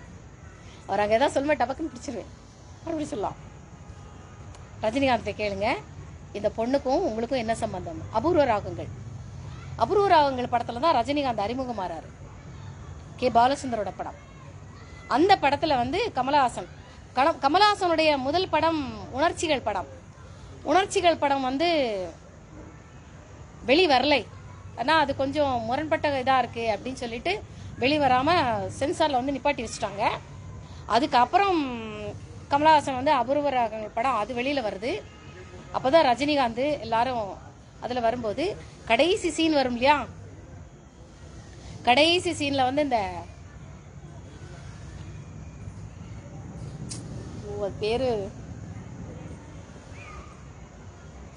கேள்வி நாயகனே இந்த கேள்விக்கு பதிலேதையா ஸ்ரீவித்யா, அந்த ஷூட்டிங் நடக்குது. அந்த ஷூட்டிங் போது ரஜினிகாந்த் வந்து ஒரு சின்ன குழந்தையை கூப்பிட்டு லெட்டரை கொடுத்து விடுவார். ஒரு லெட்டரை கொடுத்து ஸ்ரீவித்யாட்ட போய் கொடு அப்படிங்கிற ஒரு காட்சி ஒன்று வரும் அபூர்வ ராகங்களில். அப்போ அந்த நிறைய இதில் வந்து ஷூட்டிங் போது பாலச்சந்தருக்குலாம் எனக்கு நல்லா தெரியும். இப்போ ஷூட்டிங் என்னையும் அந்த அபூர்வ ராகங்கள் ஷூட்டிங்க்கு கூட்டிகிட்டு போகிறாங்க. அப்போ நான் வந்திருக்கேன் அப்படி ஒரு குழந்தை ரெடி பண்ணி வச்சுருந்தாங்க. எப்போவுமே ஷூட்டிங்கில் வந்து ஒரு சின்ன குழந்தைங்க காட்சி வந்துருச்சு அப்படின்னு சொல்லியாச்சுன்னா அந்த குழந்தைக்கு என்ன ட்ரெஸ் எடுக்கிறாங்களோ அதே ட்ரெஸ்ஸை எனக்கும் எடுத்து வச்சிருப்பாங்க கரெக்டா. சினிமா உலகம் சின்ன குழந்தையினுடைய காட்சி படம் வந்துருச்சு அப்படின்னு சொல்லியாச்சுன்னா போறோம், அந்த குழந்தைக்கு என்ன ட்ரெஸ் எடுக்கிறாங்களோ அதே ட்ரெஸ்ஸை எனக்கும் எடுத்து வச்சுட்டாங்க. அது ப்ரௌன் கலர்ல பாவாடை, ப்ரௌன் கலர்ல அப்படி பட்டு பாவாடை மாதிரி இருக்கும் சட்டை, அந்த குழந்தைக்கு எடுத்துட்டு எனக்கும் அது மாதிரி தைச்சு வச்சிருக்காங்க. பாலச்சந்தர் எதிர்பார்க்கவே இல்லை நானும் அங்கே ஷூட்டிங் வருவேன் அப்படின்னு சொல்லிட்டு என்னையும் அந்த கும்பல் வந்து ஷூட்டிங் கூட்டிகிட்டு போயிட்டாங்க. திருமங்கலத்துலேருந்து கூட்டிகிட்டு போயிட்டாங்க ஷூட்டிங்கு. அங்கே போனால் இவன் வந்திருக்கா அப்படின்னு நான் வந்திருக்கேன் தெரிஞ்ச உடனே குமரி ஆனந்தன் எனக்குன்னு ஒரு கொலுசு, தங்க செயின், அவர் என்னை பார்த்தாலே போகிறோம், எனக்கு தங்க செயின், அந்த காலில் கொலுசு, எனக்கு வெள்ளி கொலுசு எனக்கு வாங்கி முதல்ல வாங்கி கொடுத்தது குமரி ஆனந்தன், தமிழிசையோட அப்பா, தமிழிசை சவுந்தரராஜனுடைய அப்பா. தமிழிசை சவுந்தரராஜனுக்கு வந்து மேலே ஒரு ரொம்ப பொறாம இருந்தது அந்த பொண்ணுக்கு. நான் இப்போ சொல்றது பொண்ணு, நீங்கள் நினச்சிட்டு இருக்கிறது தமிழிசை மேடம். தமிழிசை மேடம் இல்லை, நான் அந்த பொண்ணை பற்றி பேசுகிறேன். அந்த பொண்ணுக்கு வந்து ஒரு பொசசிவ்னஸ் இருந்தது. அப்பா வந்து சொல்லுவார், சரி இதை முதல்ல முடிச்சுக்கிறேன். அப்போ குமரி ஆனந்தன் வேகமாக வராரு. குமரி ஆனந்தனுக்கு விஷயம் தெரிஞ்ச உடனே காலில் கொலுசு, இவ்வளோ ஷூட்டிங்கில் எடுக்க போகிறீங்க, பாவடையெல்லாம் கட்டியாச்சு, கையில் வளையெல்லாம் போட்டு விட்டாச்சு, அப்புறம் காதில் தோடு எல்லாம் போட்டு விட்டாச்சு, தன்னோட கழுத்தில் உள்ள செயினை தூக்கி என் கழுத்தில் போட்டு விட்றாரு, காலில் கொலுசுக்கு. அப்போ தான் அந்த ஷூட்டிங் எடுக்க சொல்கிறாங்க, ஷூட்டிங் வந்து இவ்வளோ மட்டும்தானே எடுக்க போகிறோம், காலெல்லாம் எடுக்க மாட்டோமே, அதனால கொலுசு அவசியம் இல்லையே அப்படின்னு இவங்க சொல்கிறாங்க. இல்லை பரவாயில்ல, எனக்கு ஆசையாக இருக்குது, கொலுசு போட்டு விடணும் ஆசையாக இருக்குது, போட்டு விட்டாச்சு அப்படின்னு சொல்லிட்டு காலில் கொலுசு போட்டு விட்டாச்சு. அந்த குழந்தைய ஏற்பாடு பண்ணியிருக்காங்க, லெட்டர் கொடுக்கணும்னு ஒரு குழந்தைய ஏற்பாடு பண்ணி வச்சிருக்காங்க. என்னைய பார்த்த உடனே என்ன பண்ணிட்டாங்க, அந்த குழந்தைய கேன்சல் பண்ணிட்டு என்னைய இது பண்ணுறாங்க, பேச்செல்லாம் நடந்துகிட்டு இருக்குன்னு. ரஜினிகாந்துக்குலாம் தெரியும் இந்த பொண்ணு தான் வந்திருக்கா அப்படின்னு சொன்ன உடனே அவருக்கு சந்தோஷம், இவ தான் எனக்கு லெட்டர் கொடுக்குற மாதிரி காட்சி வரப்போதா அப்படிங்கிற பேச்சு வரும்போது அந்த குழந்தை இருக்கல்ல, அந்த குழந்தையோட மனசு வந்து ஒரு மாதிரியா ஒரு ஏமாற்றம் இருந்ததுங்கிறத அந்த மைண்டு பதிவு மூலமாக நான் தெரிஞ்சுக்கிட்டேன்.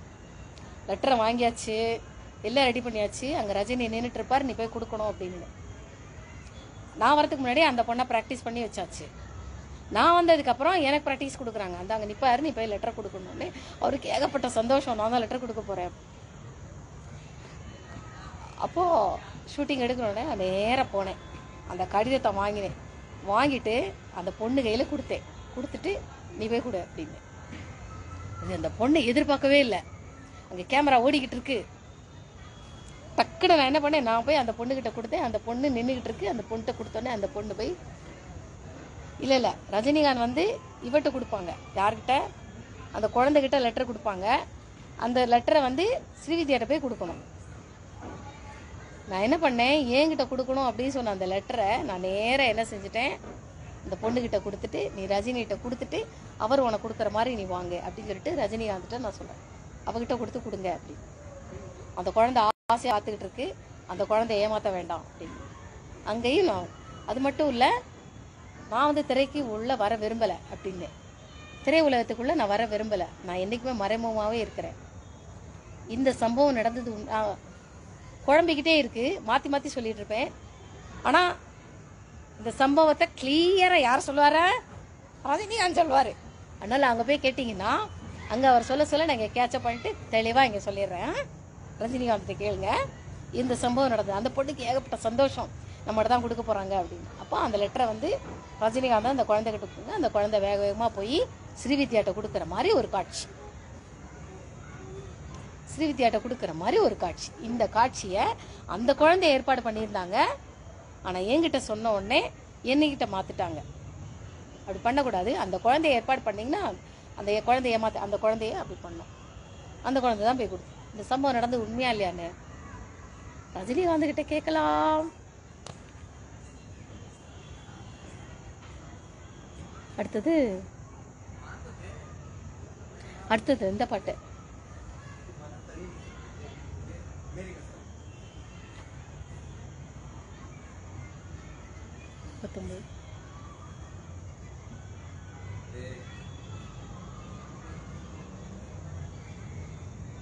அந்த பாட்டு ஷூட்டிங். கடவுள் அமைத்து வைத்த மேடை இணைக்கும் கல்யாண மாலை, இன்னார்க்கு இன்னார் என்று எழுதி வைத்தானே தேவன் என்று. கடவுள் அமைத்து வைத்த மேடை இணைக்கும் கல்யாண மாலை. கமலஹாசன் வந்து ஒரு மேடையில், அது படத்தோட பேர் ஞாபகம் வர மாட்டேங்குது, அந்த பாடம், அந்த பாட்டு. கமலஹாசன் வந்து நிறைய மிமிக்ரிலாம் பண்ணி இது பண்ணிகிட்டு இருப்பாங்க. படம் ஷூட்டிங் நடக்கிறதுக்கு முன்னாடி எனக்கு பாடல் வந்து எனக்கு கேட்க கொடுப்பாங்க, பாட்டுக்கள். அந்த பாட்டெல்லாம் நான் கேட்டு நல்லா அதையும் அதெல்லாம் நானும் அதெல்லாம் ஆக்டிங் பண்ணிக்கிட்டு இருப்பேன். அது அவங்க என்னெல்லாம் மிமிக்ரி பண்ணுறாங்களோ அது மாதிரி. எனக்கு மிமிக்ரி அவ்வளோ வராது, ஆனால் நான் ட்ரை பண்ணுவேன். அந்த பறவைகளுடைய குரல், தவளை குரல், அதுக்கெலாம் நான் ட்ரை பண்ணுவேன். எனக்கு வரல எனக்கு அது. அப்போ அந்த ஷூட்டிங்கில் வந்து கல்யாண வீட்டில் நிறைய பேர் இருக்கிறாங்க. அந்த ஷூட்டிங்கில் நானும் இருந்தேன். அந்த நான் ஷூட்டிங்கில் இருக்கிறத அவங்க விரும்புவாங்க. இந்த குழந்தை வந்திருக்கு, ஆனால் நீ ஷூட்டிங்கில் இரு, கேமரா அப்படி நகர்த்தும் போது என் இடம் வரும்போது கரெக்டாக யாராவது என்னை மறைச்சிருவாங்க. கரெக்டாக யாரும் அப்படி நின்று இப்படி மறைச்சிருவாங்க. ஷூட்டிங் இப்படி அந்த கூட்டத்தை சுற்றி போகும். அந்த ஷூட்டிங்கில் நானும் இருந்தேன். அது ஒன்று. கடவுள், இந்த சம்பவம் நடந்ததா உண்மையா இல்லையாங்கிறத கமலஹாசன் தான் கேட்கலாம். கமலஹாசன் நாங்கள் என்ன சொல்கிறாரு அப்படியே கேட்சப் பண்ணிடுறேன். எனக்கு கொஞ்சம் கொஞ்சமாக தான் ஞாபகம் வருது. ஃபுல்லாக தெளிவாக அந்த சம்பவத்தை சொல்லணும்னா கமலஹாசன் தான் கேட்கணும்.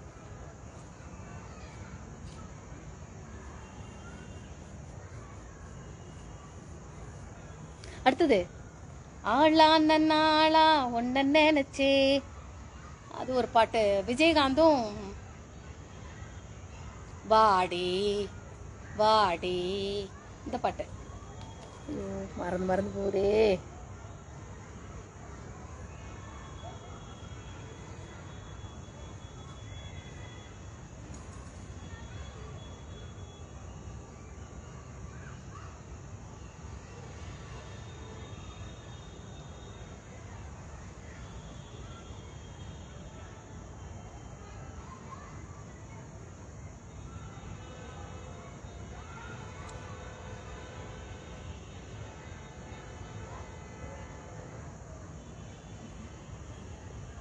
இந்த பாட்டு விஜயகாந்த் ஆடுவான் பாரு.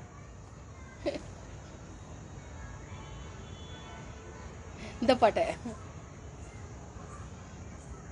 விஜயகாந்த் ஒயிட் அண்ட் ஒயிட் போட்டு ஆடிட்டு இருப்பான். தோ இந்த பாட்டு.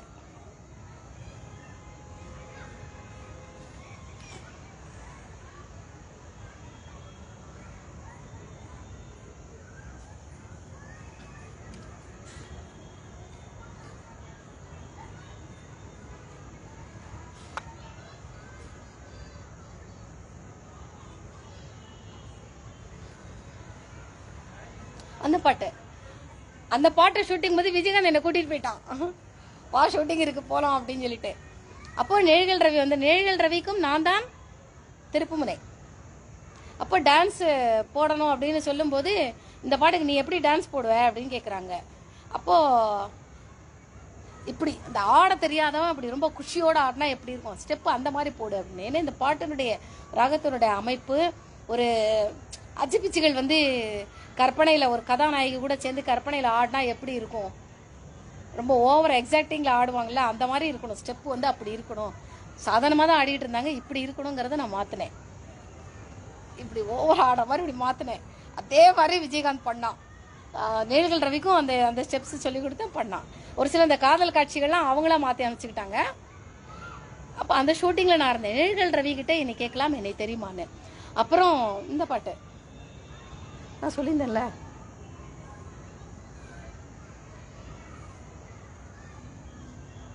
ஐயோ, ஆள நாளும் ஆளு, அந்த சுகாசினியை சுற்றி எல்லாரும் ஆடுவாங்க இல்லையா, தியாகு, ராஜீவ், இன்னொருத்தர் பேர் அவர் பார்த்தா திலீப் மாதிரியே இருப்பார். திலீப் மாதிரியே இருப்பார், அவனுக்கு பேர் சரியாக ஞாபகம் வரல. அவர் சந்திரசேகர், அதுக்கப்புறம் இவர், ஐயோ ஞாபகம் வர மாட்டேங்குதே. இவங்க எல்லாருக்குமே என்னை நல்லா ஜனகராஜ், இவங்க எல்லாருக்குமே என்னை, ஜனகராஜுக்கெல்லாம் என்னை நல்லா தெரியும், நல்லா தெரியும் ஜனகராஜுக்கெல்லாம். சந்திரசேகருக்கு என்னை தெரியும், தியாகுக்கும் நல்லா தெரியும் என்னைய. இவங்கள்ட்டலாம் என்னை கேட்டு பாருங்க என்னை தெரியுமான்னு. அந்த அந்த அந்த பாட்டை ஷூட்டிங் போது நான் இருந்தேன்.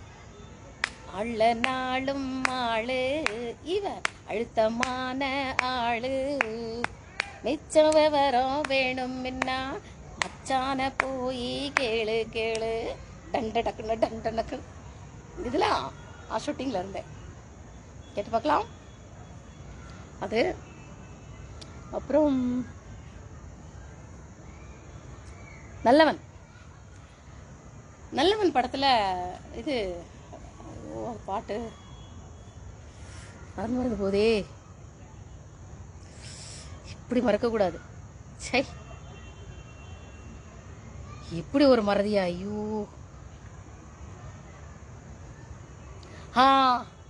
வானம் பூமி ரெண்டுக்கும் ஜாதி பேதம் இல்லையே. அதுக்கு அந்த படம் ஷூட்டிங் நடக்கும் போதும் அந்த படத்துக்கு இது பண்ணும் போதும் விஜயகாந்த் என்னையே காஷ்மீருக்கே கூட்டு போயிருந்தான். நானும் விஜயகாந்த் கூட வந்திருந்தேன். இந்த விஷயம் யாருக்குமே தெரியாது.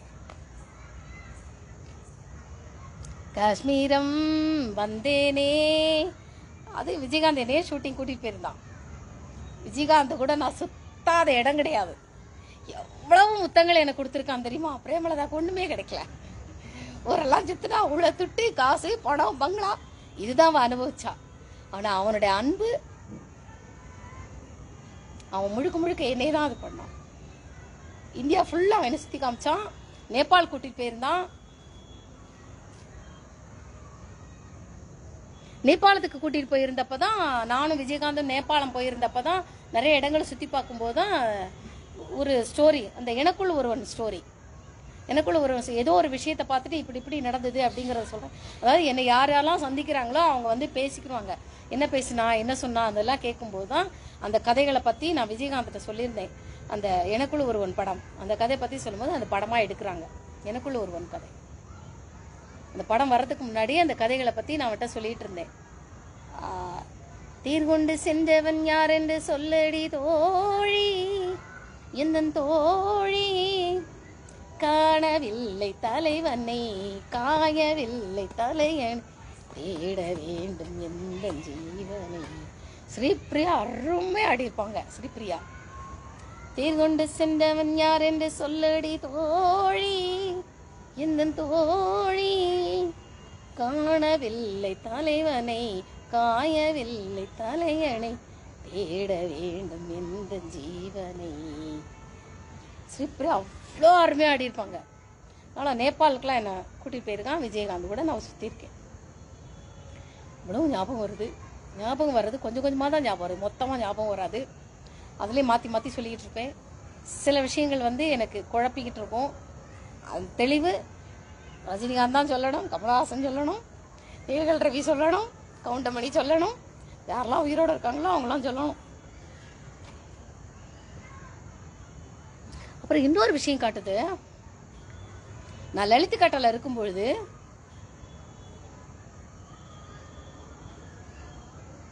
லலித் கட்டால இருக்கும்போது என்னை யாரோ கூப்பிடுறாங்க.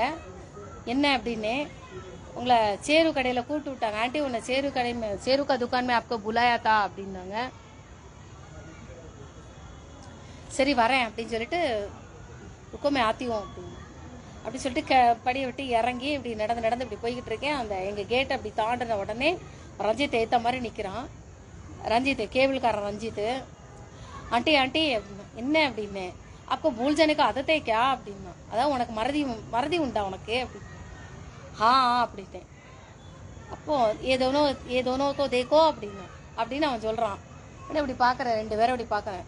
ஏதோனோ துமாரா கவு வலாயே ஓ தமிழ்நாடு சே ஆயாயே அப்படின்னு இப்படி பார்க்குறாரு. ரெண்டு பேரும் இப்படி பார்க்குறேன். பார்த்துட்டு எந்த ஊர் அப்படின்னு, அவங்க ஏதோ சேலமா ஏதோ ஒரு ஊர் சொன்னாங்க.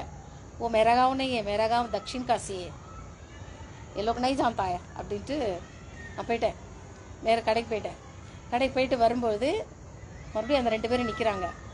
இந்த ரெண்டு பேரும் நக்கீரன் கோபாலும் பிரகாஷுங்கிற மாதிரி காட்டுது, அப்படிதான் காட்டுது. அதுக்கப்புறம் மறுபடியும் என்னை கூப்பிட்டு விடுறாங்க. நான் இன்னொரு தடவை என்னை பார்க்க வந்தாரா.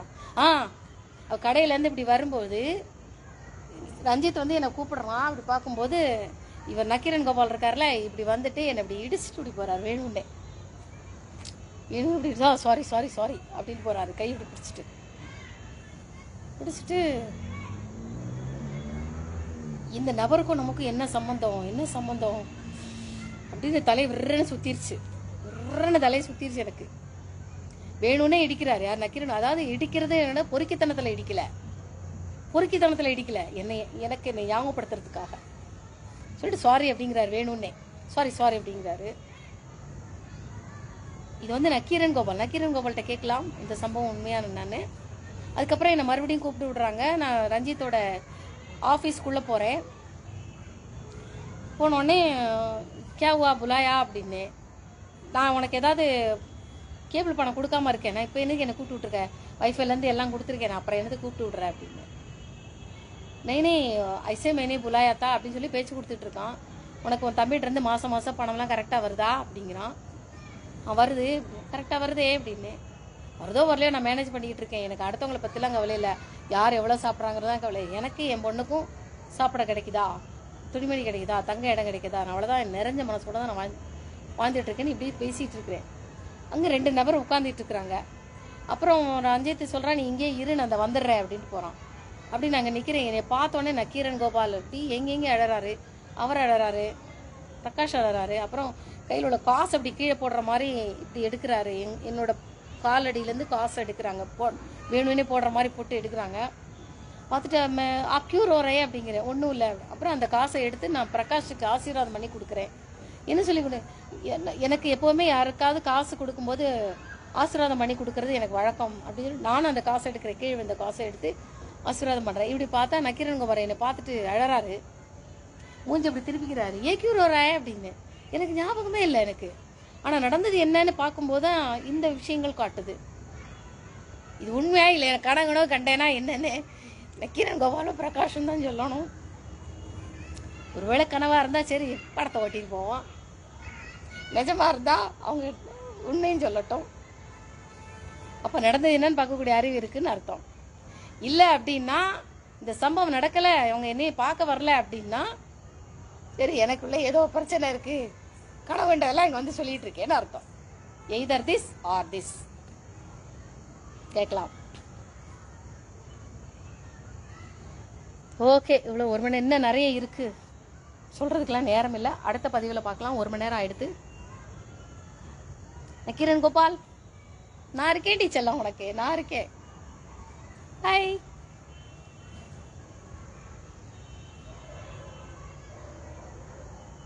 நெட்டே வர மாட்டேங்குது, மணி ஆயிடுச்சு. போயிட்டு சாப்பிடணும், இன்னும் சார்ட் வரையணும், ஒன்றுமே இல்லை. ரிசல்ட் இது பேப்பர் கொடுத்துட்டாங்க இன்டர்னல் எக்ஸாமில். நான் தான் எங்கள் மக்கு பண்டாரம் வச்சேன். மொத்தம் 6 பேப்பரில் 5 பேப்பர் தான் எழுதணும். ஒரு பேப்பர் கேன்சல் ஆயிடுச்சு. 20 மார்க்குக்கு தான் பரீட்சை. மொத்தம் ஒரு பேப்பரில் 4 பக்கங்கள் இருக்கும் இல்லையா, மொத்தம் 8 பேஜஸ் வச்சு கொடுத்தாங்க. 1 2 3 4 பேப்பர் அப்படிங்கும்போது 8 பேஜஸ் இருக்குது. நான் ஒரு பக்கம், மறுபக்கம் அந்த 2வது பக்கத்தில் கொஞ்சோண்டு, 3வது பக்கம் கொஞ்சோண்டு, அவ்வளோதான் எழுதிக்கிட்டேன். 20 மார்க்குக்கு தான் பரீட்சை. 20க்கு எப்படி மார்க் வாங்கியிருக்கேன்னா 9 10 11 12 13 அப்படி கரெக்டாக வரிசையாக வாங்கிட்டேன். 20க்கு 9, 20க்கு 10, 20க்கு 11, 20க்கு 12, 20க்கு 13. அவ்வளோதான் என் லெவல். எல்லாரும் என் கிளாஸில் எல்லாம் நினச்சிக்கிட்டாங்க, இவ தான் டாப்பில் வரப்போகிறோம், ஹேமாவதி மேடம் தான் டாப்பில் வருவாங்க, நல்லா பன்சல் சொல்கிறாங்க. அதெல்லாம் கிடையாது. எழுதுறதுல கோட்டை விட்டுருவேன். எல்லா கொஸ்டின்ஸையும் படித்து பார்க்கும்போது ஆன்சர்ஸ் வர வர வர வர ஜிங்குன்னு ஒரு குழம்பிடும்.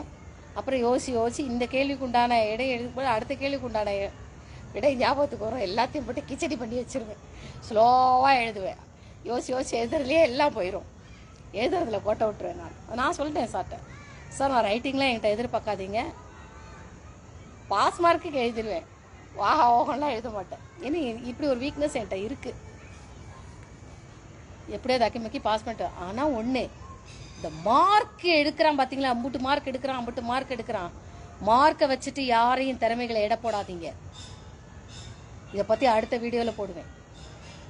இந்த மார்க்குக்கு மட்டும் மார்க்கு குறைச்சி எடுத்ததுனால ஒருத்த திறமை இல்லாதவன் ஆயிடாது. எத்தனையோ திறமைசாலிகள் இந்த மார்க் குறைச்சி எடுத்ததுனால முடக்கி வைக்கப்பட்டிருக்கிறாங்க. எத்தனையோ திறமைசாலிகள் எவ்வளவோ விஷயங்கள் தெரிஞ்சவங்க இந்த மார்க் குறைச்சி எடுத்ததுனால அவ்வளவு பேரையும் புதைச்சி வச்சிருக்கிறீங்க. மார்க்ஸ் வந்து ஒருத்தரை எடை போடாது. மார்க்ஸுங்கிறது என்ன, பக்கு பக்கு பக்கு பக்குன்னு படிச்சுட்டு முட்டு மார்க் எடுத்தவன்லாம் புத்திசாலி கிடையாது, மார்க் குறைச்சி எடுத்தவன்லாம் முட்டாளும் கிடையாது. இவ்வளோ மார்க் எடுத்துட்டு பர்சன்டேஜ் இவ்வளோ எடுத்தவன்லாம் காலேஜ் அங்கே எங்கே வேலைக்கு போகிற இடத்துலலாம் அப்படியே உட்காந்துடுறான். நம்மளுக்கு என்னன்னு தெரியாமல் உட்காந்துடுறான் அவன். நிறைய பேர் கரியரில் அந்த வேலை பார்க்குற இடத்துலலாம் அவங்களுக்கு வந்து திறமைகள் இல்லாமல் லேக் ஆயிருச்சு. அதனால் மார்க்கை வச்சு யாரையும் எடப்படாதீங்க. நான் வேணும்னு தான் கொஞ்சமாக தான் எழுதினேன், போதும், பாஸ் மார்க் போதும். சும்மா எல்லாத்தையும் கச்ச கச்ச கச்சன்னு எழுதிட்டு எனக்கு கிரீடம் என்ன அவார்டாக கொடுக்க போகிறாங்க? பாஸ் பண்ணால் போதும் எனக்கு. Okay, bye. இல்லை நாளும் நாளு நெட்டே வர மாட்டேங்குதே. சரி, பாய்.